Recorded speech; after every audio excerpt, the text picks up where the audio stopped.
This message is for my oldest daughter, McKenzie Miller. McKenzie, I've often thought about making a video message for you to try to communicate with you, but I always put it off because, I don't know, because of the emotional stress, and also I have a nice camera, but I don't have it. I lost my tripod. And so that was always my excuse for putting it off. But today I decided I'd go ahead and make a message for you to communicate some of my thoughts and feelings to you. I haven't made any notes or anything, but I do have some things I've thought about over the past couple of years that I wanted to say to you. I guess the first one is that, of course, I'm very disappointed and saddened by you. When you were a little girl, I always used to ask you, McKenzie, are you going to be a Christian girl or a devil girl? And you just say, I'm going to be a Christian girl. And I hoped that that was going to be true, but so far it hasn't worked out that way. And the older you get, the farther you stray. Of course, I'm also very disappointed in your betrayal of me. When you're here with me, I was trying to do my part to work on our relationship and build a strong relationship with you. I'll never forget that day when I took you to the Ministry of Mohair and you had given me a hug and a kiss. And I understand from those people that at first when they said, oh, you told them, no, I don't want to leave my dad. I'm fine with my dad. But like the serpent tempted Eve in the garden, those wicked psychologists and lawyers said, oh, your dad is terrible. He's an aggressor. You should leave and you should do this and that. And so you decided to be rebellious and leave. Of course, that was very sad for me, but I guess people have to be given the choice of some type of free will so they can choose to do right or to choose what is evil. And you chose to be rebellious and turn against me. And now you say you hate me. I hate my dad. You know, the Bible gives parents the authority over children to guard them against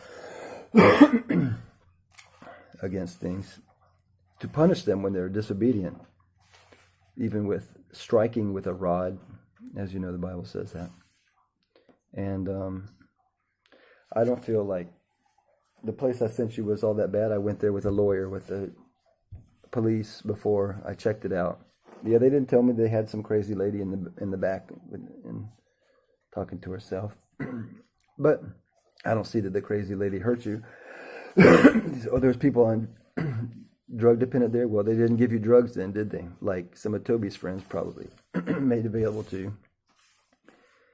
So, also when you were there and we had our meetings, you told me that they really helped you with the counseling because they made you realize that, and this is what you told me, that the bad feelings you had for me were like a transfer of the rejection from your mother. You had transferred it onto me. Remember, you cried and told me all those things there. So when we were back here, I felt like I know that you were still somewhat resentful, but lots of teenagers are resentful of their parents when they make them do things they don't want to do. And did the people beat you? Did they hit you with a stick? Did those guys grab you? Did they punch you in the face? No. You were a rebellious 15-year-old girl, and I did what I thought was best to rescue you from being in the streets on your own without my supervision. So I don't feel it was a terrible place. I saw it. I don't think anybody molested you or gave you drugs, or I think they gave you good advice. I got you as soon as you told me. I was already planning for it to be about a month anyway. And I was happy to take you with me here. So I feel very betrayed. I felt very betrayed, still do. I feel like you're like your mother in that respect, a betrayer. Only care about yourself. Don't care about other people. So I'm disappointed in that about you. I'm saddened.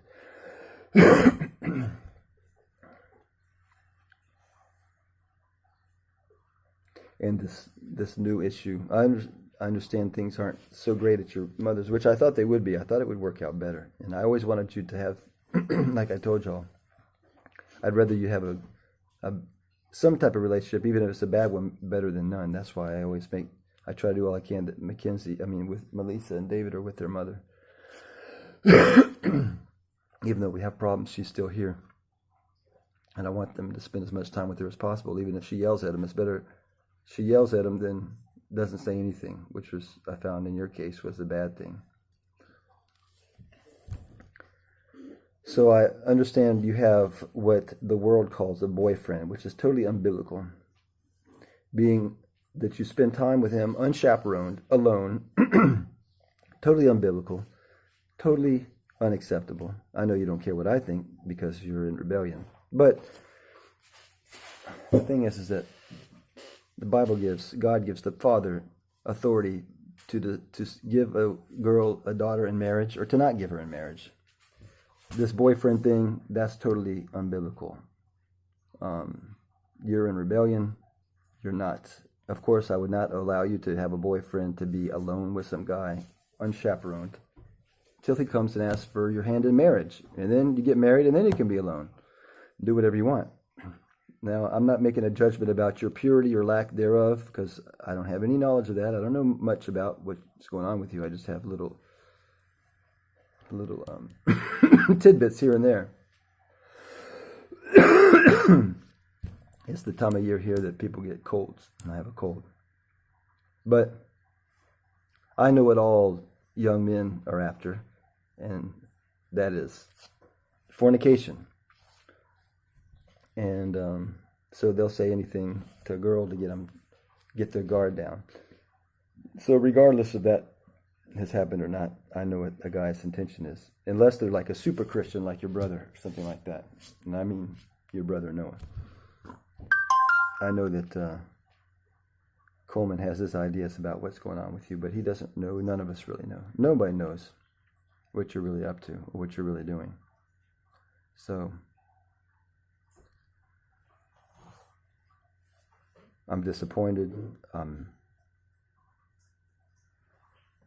The thing about this boyfriend thing.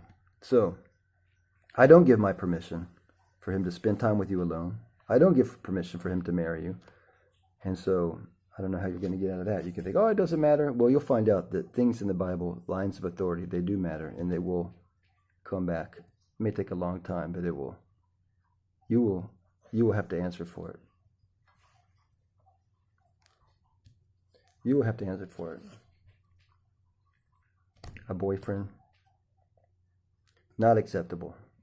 Spending time with a guy alone without supervision, not acceptable. So I just want to make that clear.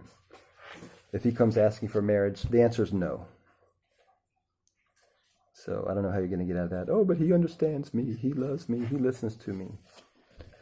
Yeah, I know. That's what guys do. So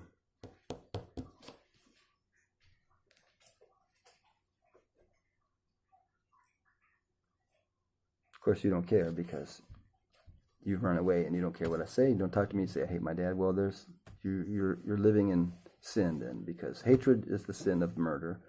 Rebellion is the sin of witchcraft. Resentment, more wickedness. So, the last time I talked to you, I said, McKenzie, do you ever read the Bible and that offended you and you got off the phone or whatever? Or it was text, I can't remember. Or maybe it was just an email. But that's all that really matters. Is what does God's law say? And at least, I think that, at least Coleman, even though he doesn't believe in God or the Bible, at least he would say that, well, my dad taught me these strange and hard things about the Bible, that God is infinitely more merciful than we are and more judgmental than we are. I think he would say that I was right about what it teaches, even if he doesn't agree with it. So someday you'll have to answer for all these things.